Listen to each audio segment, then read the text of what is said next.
Look at this. Look at this.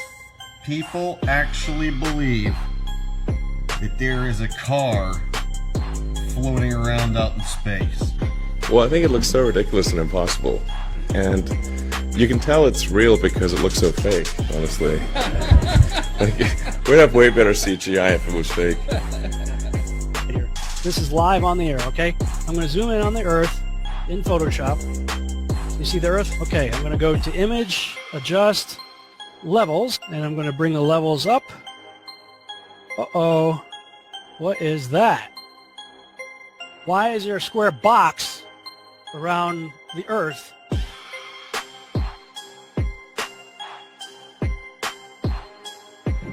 It is Photoshop, but it's has to be.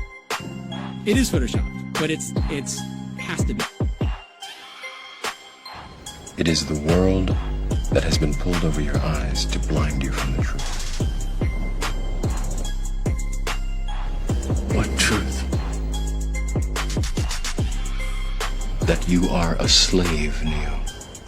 Like everyone else, you were born into bondage, born into a prison that you cannot smell or taste or touch. A prison for your mind.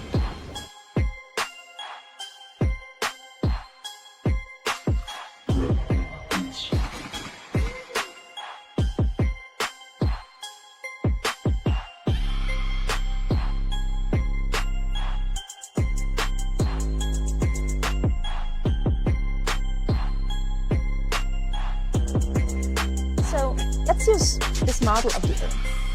And let's enlist the help of a friend, Taxi. You might know her. Next segment, I'm going to show you how NASA grabs objects in 3D space, rotates them around, manipulates them. They can do this with water, with cloth, anything. And the cool thing about it is we can take what they're doing, what they're seeing with their contact virtual reality augmented lenses, and put that on a separate video layer live.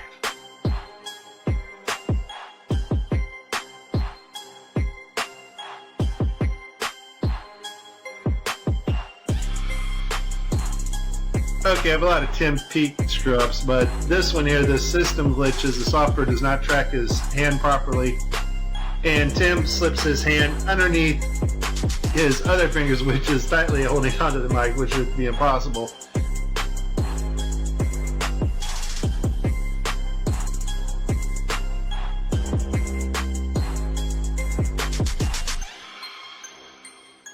You can tell it's real because it looks so fake, honestly.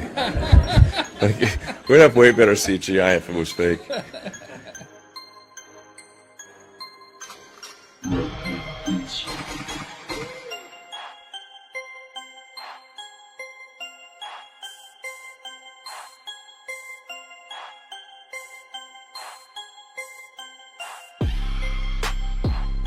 Just another example of NASA faking space. Let's take a look here at this supposed image of Jupiter. Nothing more than CGI fakery. The supposed auroras. Again, at NASA's official website, where it states Hubble captures vivid auroras in Jupiter's atmosphere.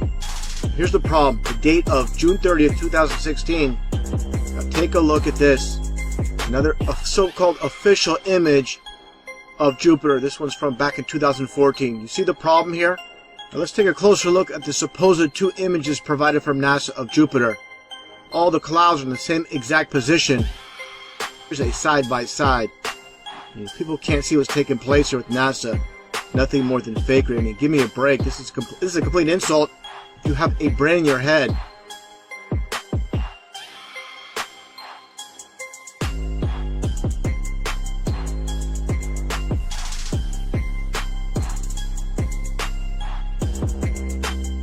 Look like you're in a studio, maybe in Omaha, Nebraska or something. The shot is so clear. Is this a hoax? Are you really in space still?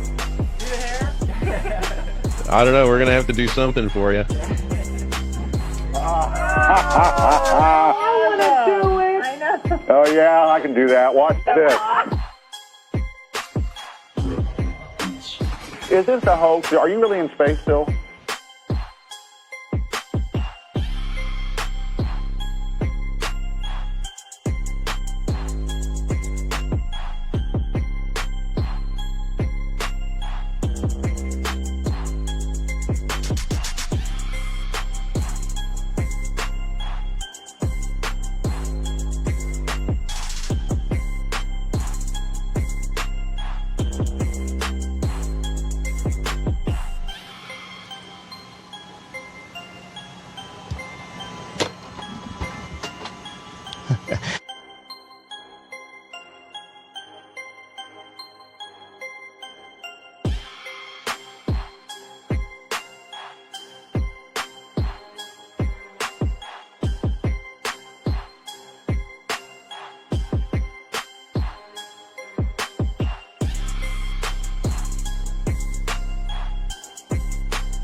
Hi, I'm Noah. Could you show a somersault right now?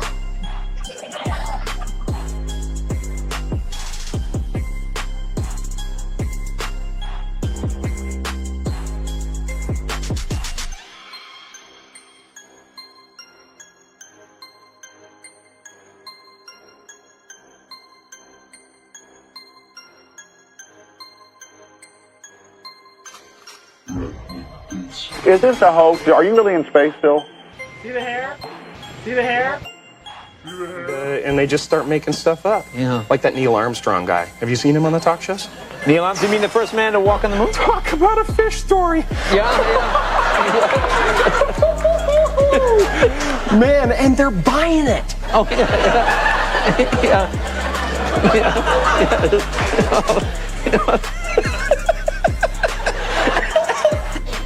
So many times during spacewalks outside the International Space Station, we can see air bubbles rising up. Can you touch on how there are air bubbles in space? Can you be more specific? Air bubbles?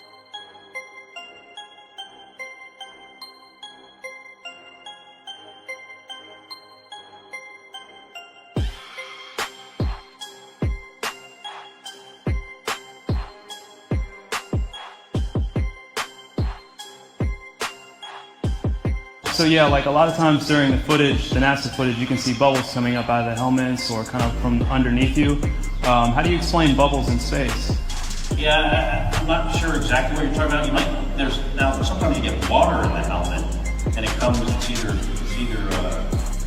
from sweat or from the cooling garments, and that's generally what that is. I've never seen any kind of air bubble anywhere. Could it be that you're filming in an underwater pool and you're not really out there?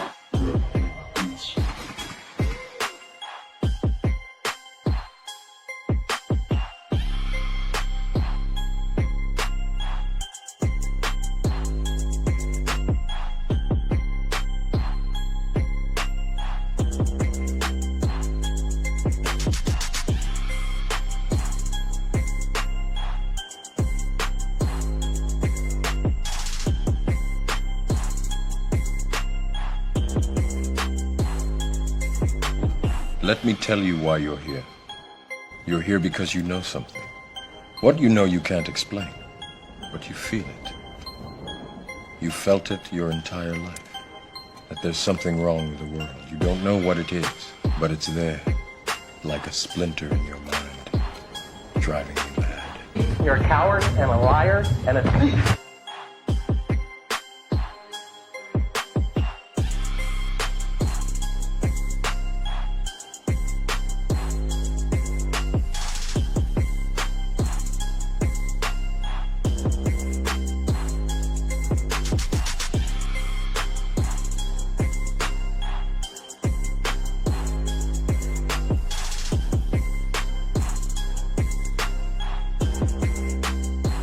In 1986, the shuttle Challenger exploded about 74 seconds after takeoff, killing all 7 astronauts inside.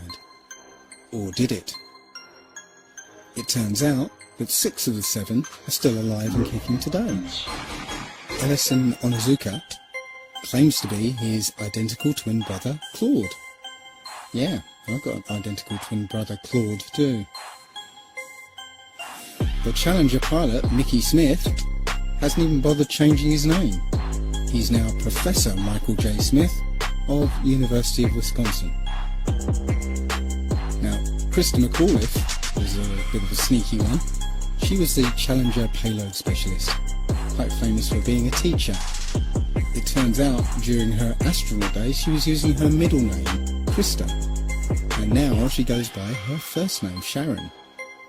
The Challenger commander, Francis Richard Scobie, is now Dick Scobie, which sounds like a rather unpleasant disease.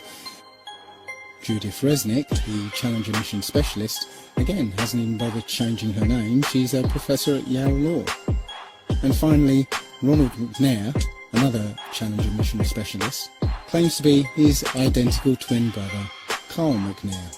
What are the odds? So there I was, just minding my own business, looking at Google Earth, and this big, snow-covered monstrosity is staring me in the face like, why is that covered in snow? So I keep digging a little bit deeper, and I finally get underneath this cloud cover here, and a few images pop up. And I say, oh, images, what are they? Well, this is what you got, which I'm sure that looks familiar to you, right? Looks just like the pictures they give us of Mars. So I'm just kind of creeping around here and definitely noticing the same kind of undulation changes and same kind of rock, same kind of dirt. The only thing that's missing is that nice little red tint that they pay somebody $150,000 a year to put on there. So I'll keep kind of going through here and see if it... What the...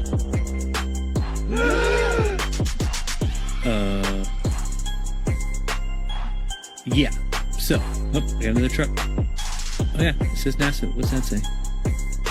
Mars Project? I think I found out where Mars is, guys. At some point in the future, we're going to look back and say, how did we do it without space? The kinds of technologies that we're testing out on space station are definitely helping us with our goals of going beyond low Earth orbit. Early in the next decade, a set of crewed flights will test and prove the systems required for exploration beyond low Earth orbit. Right now, we only can fly in Earth orbit. That's the farthest that we can go. And this new system that we're building is going to allow us to go beyond and hopefully take humans into the solar system to explore. As we get further away from Earth, we'll pass through the Van Allen belts, an area of dangerous radiation. We must solve these challenges before we send people through this region of space. We must solve these challenges before we send people through this region of space. There's a small problem with going to the moon, and inch by inch, NASA is leaking out that they know that there's a problem there. It's called the Van Allen belts, high radiation belts of charged particles around Earth, and we don't know how to get through them, they say. Well, isn't that interesting, because there sure didn't seem to be a problem back in 1969. The moon landing stopped in 1972 and we haven't been back. We haven't been beyond the Van Allen belts. NASA admitted that it had lost the original footage of man's first steps on the moon. To YouTube and watch A Funny Thing Happened on the Way to the Moon. It contains newly discovered evidence, which is part of the missing tapes, of outtakes from the first mission to the moon, of them falsifying a shot of being halfway to the moon.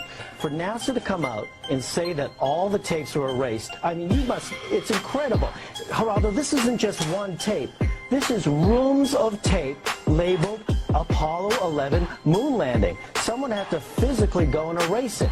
It's very challenging to try to prove we landed on the moon, and it shouldn't be challenging. The tape should be there. There should be plenty of evidence. I mean, it's proof right there. This is an official NASA photo of the first Apollo 11 lunar module landing on the moon. I mean, it's right there. This is proof, man. It's the picture's right there. It's landing on the moon.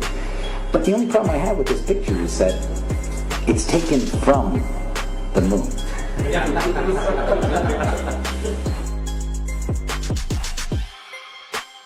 People who believe they saw the landing on the moon because they heard it on the radio.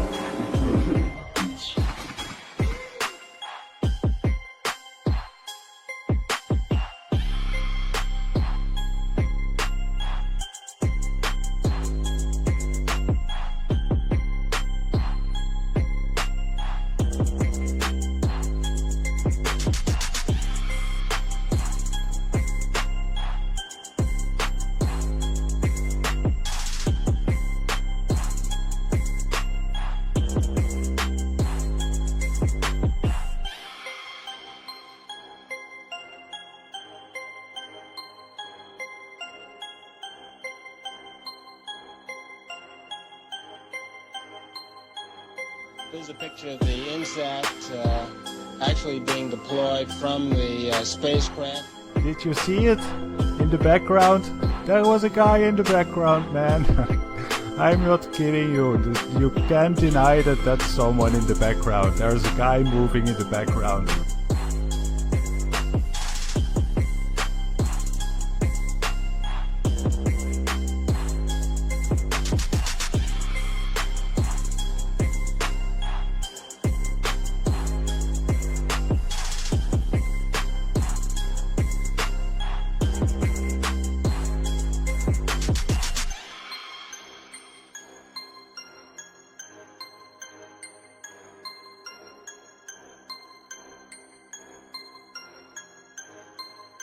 And I'll tell you, just if nothing else, here's why you can tell they're not fake. Just to create the paperwork, that amount of paperwork would make faking it prohibitively expensive. No one could afford to generate that much documentation. All of that happened in a little town called York, Maine, across the United States from where we're talking to you right now. Across the United States from where we're talking to you right now. My research of the last year has led me to the conclusion that not even low Earth orbit is possible, that the International Space Station is a hoax, and all manned space travel is fake. First though, let's have a look at the International Space Station. I want to talk about some of the anomalies I see there. For the inside of the International Space Station, there are a couple of zero-gravity tricks that they use to fake it. The first is they have a complete mock-up of the International Space Station built on the inside of an airplane. And that airplane does a bunch of rises and falls. It does an upside-down parabolic trajectory, and that simulates zero gravity. The other main way they simulate the zero gravity is with suspension in front of a blue screen. And they use that trick for extended periods of time, for longer than 45-second segments.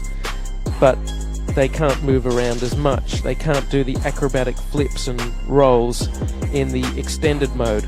So there's full motion mode where they can fully move around, and that's faked in a plane. And then there's suspended or extended mode where they're suspended by wires in front of a blue screen. They don't move around as much, but they can make the scene last for a longer period of time. The extended mode is much quieter than the full motion mode. In full motion mode, you can actually hear the sound of the jet engines, the engines of the airplane. In every single scene of full motion mode, in every segment of the International Space Station, you can hear this loud sound, the sound of jet engines. You could argue that it's the air conditioning system. Not even an office air conditioner is that loud. And why is there a loud sound in every segment of the International Space Station?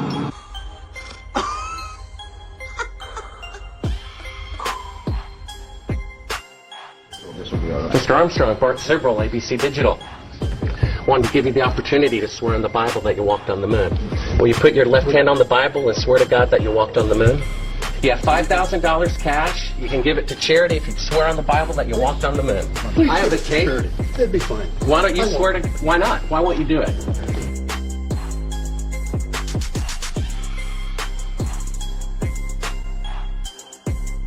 The Earth supposedly 23.4 degrees on its axis. And that leaves you, of course, the occultic number, again, 66.6 degrees off.